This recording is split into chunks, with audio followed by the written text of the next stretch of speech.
ಸ್ನೇಹಿತರೆ, ಇವತ್ತು ನೀವು ಬಹಳ ಇಂಪಾರ್ಟೆಂಟ್ ಆಗಿರೋ ವಿಚಾರದ ಬಗ್ಗೆ ಮಾತಾಡಬೇಕಾಗಿದೆ. ಸುಮ್ಮನೆ ಇಮ್ಯಾಜಿನ್ ಮಾಡ್ಕೊಳ್ಳಿ, ನಿಮ್ಮ ಮನೆಯಲ್ಲಿ ಒಬ್ಬರು ಯಜಮಾನರಿರ್ತಾರೆ. ಅದು ನಿಮ್ಮ ತಂದೆ ಆಗಿರ್ಬೋದು, ತಾತ ಆಗಿರ್ಬೋದು, ಅಥವಾ ನೀವೇ ಆಗಿರ್ಬೋದು. ಪ್ರತಿ ತಿಂಗಳು ಸಂಬಳ ಬರ್ತಾ ಇರುತ್ತೆ, ಮನೆ ಖರ್ಚು ನಡೆಸ್ತಿರ್ತಾರೆ, ಎಲ್ಲವೂ ಆರಾಮಾಗಿ ಹೋಗ್ತಾ ಇರಬೇಕಾದ್ರೆ ಒಂದಿನ ಇದ್ದಕ್ಕಿದ್ದಂತೆ ಮನೆಯ ಯಜಮಾನ ಸಂಜೆ ಆಫೀಸ್ನಿಂದ ಮನೆಗೆ ಬಂದು ಎಲ್ಲರನ್ನ ಕೂರಿಸ್ಕೊಂಡು ಬಹಳ ಗಂಭೀರವಾಗಿ ಹೇಳ್ತಾರೆ, ನೋಡಿ, ಮುಂದಿನ 1 ವರ್ಷದವರೆಗೆ ನಮ್ಮ ಮನೆಯಲ್ಲಿ ಯಾರೂ ಹೊಸ ಬಟ್ಟೆ ಖರೀದಿಸುವಂತಿಲ್ಲ, ಹೊಸ ಒಡವೆ ಖರೀದಿಸುವಂತಿಲ್ಲ, ಚಿನ್ನಕ್ಕೆ ಹೂಡಿಕೆ ಮಾಡುವಂತಿಲ್ಲ, ಕಾರು ಬೈಕು ತೆಗೆಯೋದು ಆದಷ್ಟು ಕಡಿಮೆ ಮಾಡಿ, ಬಸ್ನಲ್ಲಿ ಓಡಾಡಿ, ಈ ವರ್ಷ ಊರಬ್ಬಕ್ಕೆ ಹೋಗೋದು ಬೇಡ, ಯಾವುದೇ ಟ್ರಿಪ್ ಬೇಡ, ಮನೆಯಲ್ಲಿ ಅಡಿಗೆ ಕೂಡ ಎಣ್ಣೆ ಕಡಿಮೆ ಬಳಸಿ. ಹೀಗೆ ಹೇಳಿದಾಗ ನಿಮ್ಗೆ ಏನು ಅನಿಸುತ್ತೆ? ಒಂದು ಕ್ಷಣ ಶಾಕ್ ಆಗುತ್ತೆ. ಕರೆಕ್ಟಾ? ಏನಾಯ್ತು ನಮ್ಮ ಮನೆಗೆ? ಅಪ್ಪ ಯಾಕೆ ಹೀಗೆ ಹೇಳ್ತಿದ್ದಾರೆ? ಬ್ಯಾಂಕ್ ಬ್ಯಾಲೆನ್ಸ್ ಖಾಲಿ ಆಯಿತಾ? ಯಾರಾದರೂ ಸಾಲಗಾರರು ಮನೆಗೆ ಬರ್ತಾ ಇದ್ದಾರಾ ಅಂತ 100 ಪ್ರಶ್ನೆಗಳು ತಲೆಯಲ್ಲಿ ಓಡ್ತವೆ. ಖಂಡಿತವಾಗಿಯೂ ಮನೆಯ ಆರ್ಥಿಕ ಪರಿಸ್ಥಿತಿ ಏನೋ ಸ್ವಲ್ಪ ಏರುಪೇರಾದರೆ ಮುಂದಾಗುವ ದೊಡ್ಡ ಕಷ್ಟಗಳನ್ನು ತಪ್ಪಿಸಲು ಅಪ್ಪ ಈಗಲೇ ಎಚ್ಚರಿಕೆ ವಹಿಸ್ತಾ ಇದ್ದಾರೆ. ಆದರೆ ನಿನ್ನೆ ದೇಶದ ಪ್ರಧಾನಿ ನರೇಂದ್ರ ಮೋದಿ ಅವರು ಹೇಳಿದ್ದು ಕೂಡ ಅಕ್ಷರಶಃ ಇದನ್ನೇ. ಕೇಳಿಸ್ಕೊಳ್ಳಿ ಒಂದ್ಸಲ. हमें पेट्रोल डीजल का उपयोग कम करना होगा.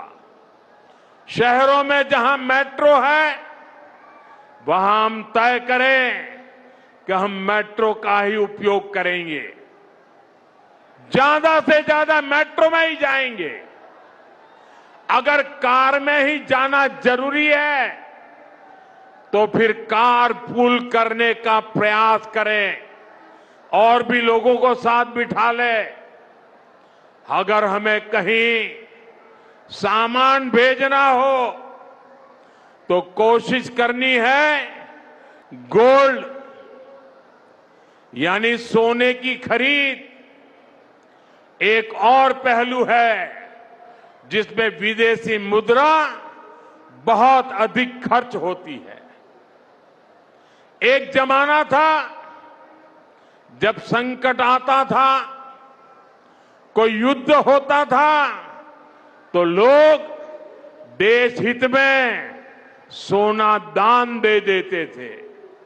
आज दान की जरूरत नहीं है, लेकिन देश हित में हमको ये तय करना पड़ेगा कि साल भर तक घर में कोई भी फंक्शन हो, कोई भी कार्यक्रम हो, हम सोने के गहने नहीं खरीदेंगे, सोना नहीं खरीदेंगे. विदेशी मुद्रा बचाने के लिए हमारी देशभक्ति हमें चुनौती दे रही है. ನೋಡಿದ್ರ? ಚಿನ್ನ ತಗೋಬೇಡಿ, ಪೆಟ್ರೋಲ್ ಡೀಸೆಲ್ ಮಿತವಾಗಿ ಬಳಸಿ, ವಿದೇಶಿ ಟ್ರಿಪ್ಗಳನ್ನು ಕ್ಯಾನ್ಸಲ್ ಮಾಡಿ, ಅಡುಗೆ ಎಣ್ಣೆ ಕಡಿಮೆ ಬಳಸಿ. ಇದು ಹೇಳಿದಾಗ ಇಡೀ ದೇಶವೇ ಒಂದು ಕ್ಷಣ ಸ್ತಬ್ಧವಾಯಿತು. ಬಹಳ ಜನರಿಗೆ ಆಶ್ಚರ್ಯವಾಯಿತು.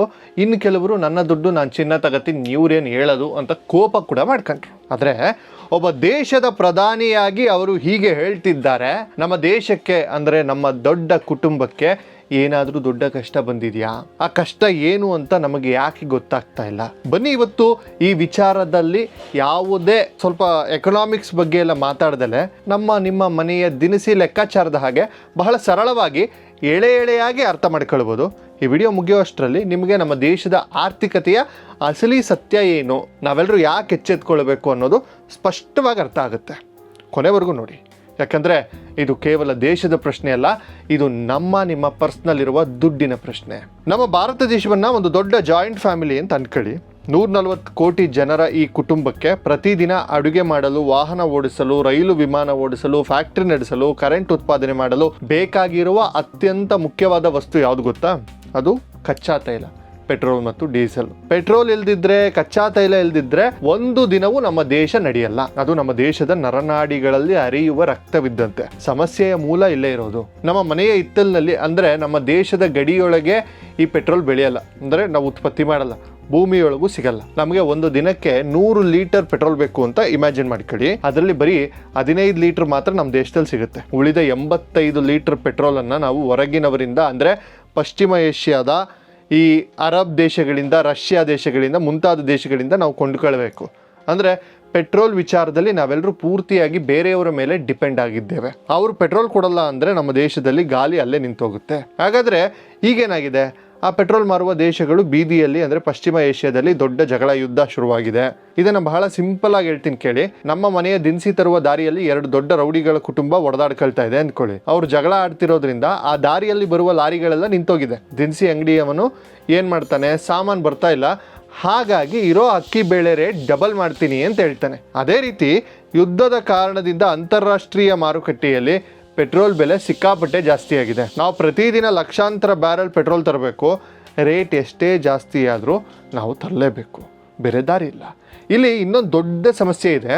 ನಾವು ಆ ಅರಬ್ ದೇಶದವನಿಗೆ ಪೆಟ್ರೋಲ್ ಕೊಡುವಂಥ ನಮ್ಮ ಗಾಂಧಿ ತಾತನ ಚಿತ್ರ ಇರುವ 500 ರೂಪಾಯಿ ನೋಟ್ ಕೊಟ್ಟರೆ ಅವನು ತಗೊಳ್ಳಲ್ಲ, ಎತ್ಕೊಂಡಿ ಅಂತಾನೆ. ನಿಮ್ಮ ರೂಪಾಯಿ ನನಗೆ ಬೇಡ, ನನಗೆ ಅಮೇರಿಕದ ಡಾಲರ್ನಲ್ಲಿ ದುಡ್ಡು ಬೇಕು ಅಂತಾನೆ. ಇಡೀ ಪ್ರಪಂಚದಲ್ಲಿ ನೀವು ಬೇರೆ ದೇಶದಿಂದ ಏನೇ ಖರೀದಿಸಬೇಕು ಅಂದರೂ ಡಾಲರ್ನಲ್ಲೇ ದುಡ್ಡು ಕೊಡಬೇಕು. ಇದು ಅಮೇರಿಕ ಡಾಲರ್ ದಾದಾಗಿರಿ. ಹಾಗಾಗಿ ನಾವು ನಮ್ಮಲ್ಲಿರುವ ವಸ್ತುಗಳನ್ನು ಬೇರೆ ದೇಶಕ್ಕೆ ಮಾರಿ ಅವರಿಂದ ಡಾಲರ್ ಸಂಪಾದಿಸಿ ಆ ಡಾಲರನ್ನು ನಮ್ಮ ರಿಸರ್ವ್ ಬ್ಯಾಂಕ್ನಲ್ಲಿ ಒಂದು ದೊಡ್ಡ ಡಬ್ಬಿಯಲ್ಲಿ ಕೂಡಿಡ್ತೀವಿ. ಆ ಡಬ್ಬಿಯ ಹೆಸರೇ ವಿದೇಶಿ ವಿನಿಮಯ ಮೀಸಲು. ಇದು ನಮ್ಮ ದೇಶದ ಸೇವಿಂಗ್ಸ್ ಅಕೌಂಟ್ ಇದ್ದ ಹಾಗೆ. ಈಗ ಪೆಟ್ರೋಲ್ ರೇಟ್ ಜಾಸ್ತಿ ಆಗ್ತಿರೋದ್ರಿಂದ ನಮ್ಮ ಸೇವಿಂಗ್ಸ್ ಡಬ್ಬಿಯಿಂದ ಕಂತೆ ಡಾಲರ್ ಅನ್ನ ನಾವು ಅರಬ್ ದೇಶಗಳಿಗೆ ಕೊಡಬೇಕಾಗಿ ಬಂದಿದೆ. ನಮ್ಮ ಸೇವಿಂಗ್ಸ್ ವೇಗವಾಗಿ ಕರಗ್ತಾ ಇದೆ. ಸರಿ, ಪೆಟ್ರೋಲ್ ಅಂದ್ರೆ ಅನಿವಾರ್ಯ, ನಾವು ತರಲೇಬೇಕು.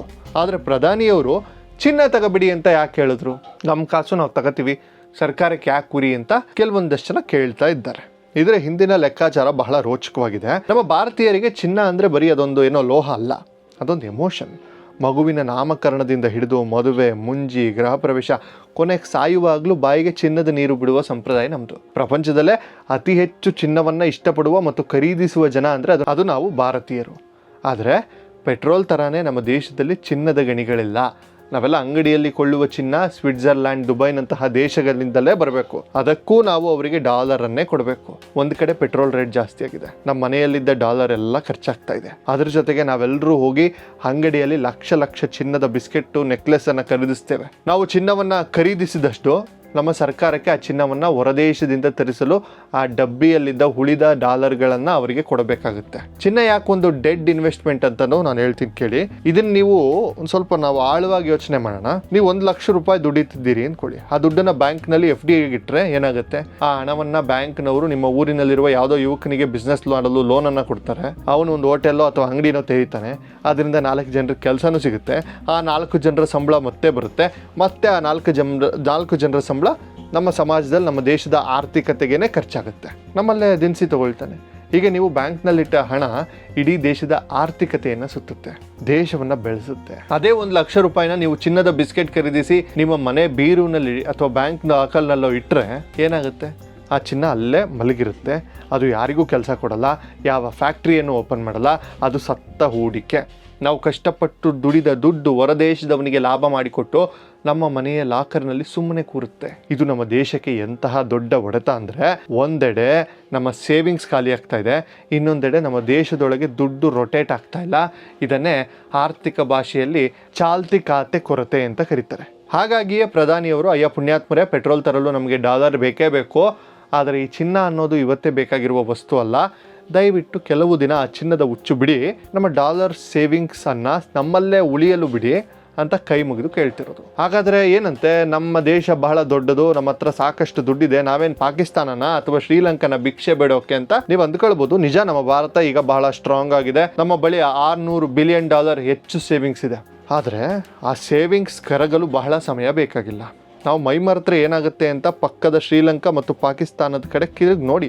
ಶ್ರೀಲಂಕಾ ದಿವಾಳಿಯಾಗಲು ಅಲ್ಲಿನ ಜನ ರಸ್ತೆಗೆ ಬಂದು ಅಧ್ಯಕ್ಷರ ಅರಮನೆಗೆ ನುಗ್ಗಲು ಕಾರಣವೇನು ಗೊತ್ತಾ? ಅವರ ಬಳಿ ಆಮದು ಮಾಡಿಕೊಳ್ಳಲು ಡಾಲರ್ ಇರಲಿಲ್ಲ.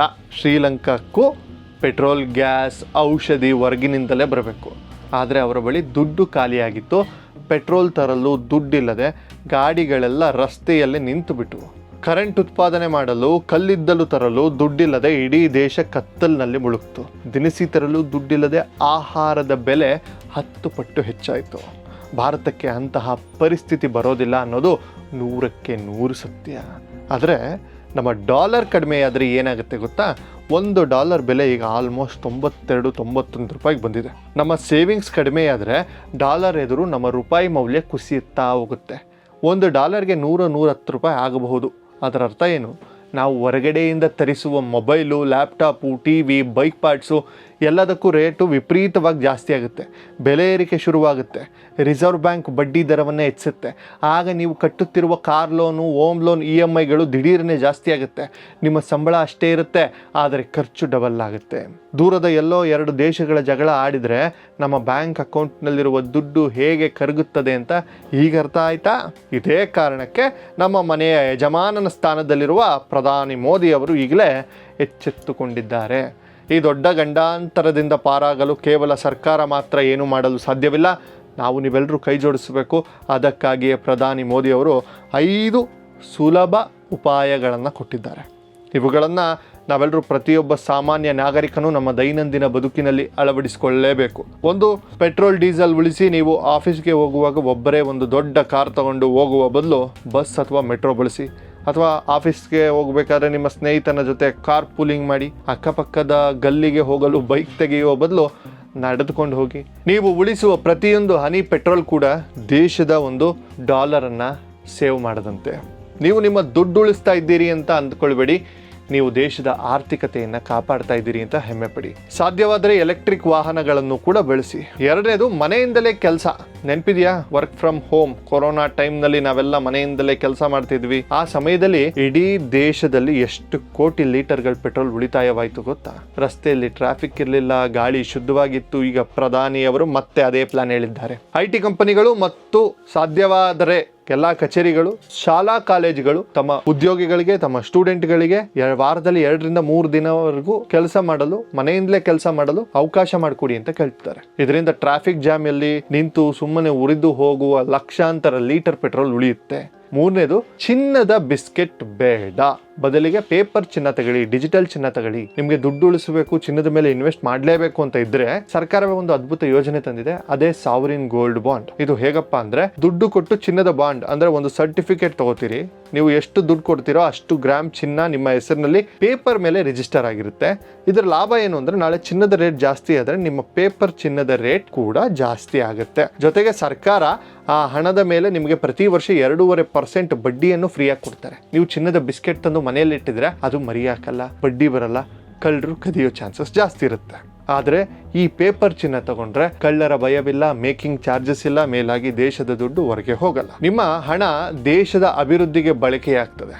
4, ಲೋಕಲ್ ಟ್ರಿಪ್ ಮಾಡಿ. ಊರೆಲ್ಲ ಮದುವೆ ಮಾಡಿ ಇತ್ತೀಚೆಗೆ ಲಕ್ಷಾಂತರ ರೂಪಾಯಿ ಖರ್ಚು ಮಾಡಿ ದುಬೈ, ಥೈಲ್ಯಾಂಡ್, ಮಾಲ್ಡೀವ್ಸ್, ಯುರೋಪ್ ಅಂತ ಟ್ರಿಪ್ ಹೋಗೋದು ಒಂದು ಫ್ಯಾಷನ್ ಆಗ್ಬಿಟ್ಟಿದೆ. ಅಥವಾ ಮದುವೆಯನ್ನ ಇಟಲಿಯಲ್ಲಿ, ಬಾಲಿಯಲ್ಲಿ ಮಾಡಿಕೊಳ್ಳೋದು ಟ್ರೆಂಡ್ ಆಗಿದೆ. ನಾವು ಹೀಗೆ ಮಾಡಿದಾಗ ನಮ್ಮ ದೇಶದ ಕೋಟ್ಯಾಂತರ ರೂಪಾಯಿ ಸಂಪತ್ತು ನೇರವಾಗಿ ವಿದೇಶಿ ಬ್ಯಾಂಕ್ಗಳಿಗೆ ಸೇರ್ತವೆ. ಅದಕ್ಕೆ ಪ್ರಧಾನಿಯವರು ವೆಡ್ ಇನ್ ಇಂಡಿಯಾ ಅಂದ್ರೆ ಭಾರತದಲ್ಲೇ ಮದುವೆಯಾಗಿ ಅಂತಿದ್ದಾರೆ. ಮುಂದಿನ ಕೆಲವು ವರ್ಷ ಹೊರಗಡೆ ಹೋಗುವ ಬದಲು ನಮ್ಮದೇ ಕಾಶ್ಮೀರ, ಶಿಮ್ಲಾ, ಗೋವಾ ಅಥವಾ ನಮ್ಮದೇ ಕರ್ನಾಟಕದ ಮಡಿಕೇರಿ, ಚಿಕ್ಕಮಗಳೂರು, ಹಂಪಿಗೆ ಹೋಗಿ ಬನ್ನಿ. ನಿಮ್ಮ ದುಡ್ಡು ನಮ್ಮೂರ ಟ್ಯಾಕ್ಸಿ ಡ್ರೈವರ್ಗೆ, ನಮ್ಮೂರ ಹೋಟೆಲ್ನವನಿಗೆ, ನಮ್ಮೂರ ಜನರಿಗೆ ಸೇರ್ಲಿ. ಇದರಿಂದ ನಮ್ಮವರೇ ಉದ್ಧಾರ ಆಗ್ತಾರೆ. ಇನ್ನು 5ನೇದು, ಅಡುಗೆ ಎಣ್ಣೆ ಮತ್ತು ರಸಗೊಬ್ಬರ ಕಡಿಮೆ ಮಾಡಿ. ನಾವು ಬಳಸುವ ಪಾಮ್ ಆಯಿಲ್ಲು, ಈ ಸನ್ಫ್ಲವರ್ ಆಯಿಲ್ಲು ಇದೆಲ್ಲ ಇಂಡೋನೇಷಿಯಾ, ಮಲೇಷಿಯಾದಿಂದ ಹಡಗಿನಲ್ಲಿ ಬರ್ತವೆ. ಪ್ರತಿದಿನ ಅಡುಗೆಯಲ್ಲಿ ನಾವು ಬಳಸುವ ಎಣ್ಣೆಯನ್ನು ಸ್ವಲ್ಪ ಕಡಿಮೆ ಮಾಡಿದ್ರೆ ನಿಮ್ಮ ಆರೋಗ್ಯವೂ ಚೆನ್ನಾಗಿರುತ್ತೆ, BP ಶುಗರ್ ಬರಲ್ಲ ಮತ್ತು ದೇಶದ ಸಾವಿರಾರು ಕೋಟಿ ರೂಪಾಯಿ ಕೂಡ ಉಳಿತಾಯ ಆಗುತ್ತೆ. ಹಾಗೆಯೇ ರೈತರು ಹೊರದೇಶದಿಂದ ಬರುವ ರಾಸಾಯನಿಕ ಗೊಬ್ಬರ ಬಳಸುವ ಬದಲು ನಮ್ಮ ಊರಿನ ಕೊಟ್ಟಿಗೆಯ ಗೊಬ್ಬರ, ಸಾವಯವ ಕೃಷಿ ಮಾಡಿದ್ರೆ ಆಮದು ಖರ್ಚು ವಿಪರೀತವಾಗಿ ತಗ್ಗುತ್ತೆ. ಸ್ನೇಹಿತರೆ, ನೋಡಿದ್ರಲ್ಲ, ಅರ್ಥವಾಯ್ತಾ ಲೆಕ್ಕಾಚಾರ? ದೇಶದ ಆರ್ಥಿಕತೆಯನ್ನು ಕಾಪಾಡುವುದು ಕೇವಲ ಹಣಕಾಸು ಸಚಿವರ ಅಥವಾ ಪ್ರಧಾನಿ ಮಂತ್ರಿಯ ಕೆಲಸವಲ್ಲ. ಅದರಲ್ಲಿ 140 ಕೋಟಿ ಭಾರತೀಯರ, ನಮ್ಮೆಲ್ಲರ, ನಿಮ್ಮ ನನ್ನ ಪಾತ್ರವೂ ಇದೆ. ದೇಶ ಸೇವೆ ಅಂದರೆ ಕೇವಲ ಬಾರ್ಡರ್ನಲ್ಲಿ ಹೋಗಿ ಕೋವಿ ಹಿಡಿದು ನಿಲ್ಲುವುದಷ್ಟಕ್ಕೆ ಅಲ್ಲ. ಆರ್ಥಿಕ ಬಿಕ್ಕಟ್ಟಿನ ಸಮಯದಲ್ಲಿ ನಾವು ಮಾಡುವ ಪ್ರತಿಯೊಂದು ಸಣ್ಣ ಉಳಿತಾಯವೂ ದೇಶ ಸೇವೆಯೇ. ನಾವು ಅನಗತ್ಯವಾಗಿ ಕಾರ್ ತೆಗೆಯದಿದ್ರೆ, ನಾವು ಅನಗತ್ಯವಾಗಿ ಚಿನ್ನ ಬಿಸ್ಕೆಟ್ ತಂದು ಬೀರುವಿನಲ್ಲಿ ಇಡದಿದ್ರೆ, ನಾವು ನಮ್ಮದೇ ಊರುಗಳಲ್ಲಿ ಪ್ರವಾಸ ಮಾಡಿದ್ರೆ ನಮ್ಮ ದೇಶದ ಆರ್ಥಿಕತೆ ಕಬ್ಬಿಣದಷ್ಟೇ ಗಟ್ಟಿ ಆಗ್ತವೆ. ದೇಶ ಗಟ್ಟಿಯಾದ್ರೆ ನಿಮ್ಮೆಲ್ಲರ ಬದುಕು ನೆಮ್ಮದಿಯಾಗಿರ್ತದೆ. ನಮ್ಮ ಮಕ್ಕಳಿಗೆ, ನಿಮ್ಮ ಮಕ್ಕಳಿಗೆ ಒಳ್ಳೆ ಕೆಲಸ ಸಿಗ್ತದೆ. ಬೆಲೆ ಏರಿಕೆ ನಮ್ಮನ್ನ ಕಾಡುವುದಿಲ್ಲ. ದೇಶವೇ ಮೊದಲು ಎನ್ನುವುದು ಕೇವಲ ವಾಟ್ಸ್ಆಪ್ ಸ್ಟೇಟಸ್ ಅಲ್ಲ, ಅಥವಾ ಬಾಯಲ್ಲಿ ಹೇಳುವ ಮಾತಾಗಬಾರ್ದು. ಅದು ನಮ್ಮ ದಿನನಿತ್ಯದ ನಿರ್ಧಾರಗಳಲ್ಲಿ ಕೂಡ, ನಮ್ಮ ಖರ್ಚು ವೆಚ್ಚಗಳಲ್ಲಿ ಕೂಡ, ನಮ್ಮ ಬದುಕಿನಲ್ಲಿ ಪ್ರತಿಫಲಿಸಬೇಕು. ನಮ್ಮ ದೇಶದ ಯಜಮಾನ ನಮಗೆ ಎಚ್ಚರಿಕೆ ಕೊಟ್ಟಿದ್ದಾರೆ. ಈಗ ಅರ್ಥ ಮಾಡಿಕೊಂಡು ಜವಾಬ್ದಾರಿಯಿಂದ ನಡೆದುಕೊಳ್ಬೇಕಾದದ್ದು ನಮಗೆ ಬಿಟ್ಟ ವಿಚಾರ, ನಿಮಗೆ ಬಿಟ್ಟ ವಿಚಾರ. ಈ ಮಾಹಿತಿ ನಿಮ್ಗೆ ಅರ್ಥವಾಗಿದ್ದರೆ, ಇದರ ಗಂಭೀರತೆ ನಿಮಗೆ ತಿಳಿದಿದ್ರೆ, ದಯವಿಟ್ಟು ಈ ವಿಡಿಯೋನ ನಿಮ್ಮ ಮನೆಯಲ್ಲಿರುವ ಪ್ರತಿಯೊಬ್ಬರಿಗೂ ತೋರಿಸಿ ನಿಮ್ಮ ಫ್ಯಾಮಿಲಿ ವಾಟ್ಸ್ಆ್ಯಪ್ ಗ್ರೂಪ್ಗಳಲ್ಲಿ ಶೇರ್ ಮಾಡಿ. ಪ್ರತಿಯೊಬ್ಬ ಭಾರತೀಯನಿಗೂ ಈ ಸಿಂಪಲ್ ಆರ್ಥಿಕ ಸತ್ಯ ಗೊತ್ತಾಗಬೇಕು. ಇದು ಹಿಂದಿನಿಂದ ದೇಶಕ್ಕಾಗಿ ಯಾವ ಸಣ್ಣ ಬದಲಾವಣೆಯನ್ನು ನಿಮ್ಮ ಜೀವನದಲ್ಲಿ ಮಾಡ್ತಿದ್ದೀರಿ ಅಂತ ಕಮೆಂಟ್ ಮಾಡಿ ತಿಳಿಸಿ. ನಾನು ಪ್ರತಿಯೊಂದು ಕಮೆಂಟನ್ನು ಓದ್ತೇನೆ. ಮತ್ತೆ ಸಿಗೋಣ ಇನ್ನೊಂದು ವಿಡಿಯೋದಲ್ಲಿ. ನಮಸ್ಕಾರ.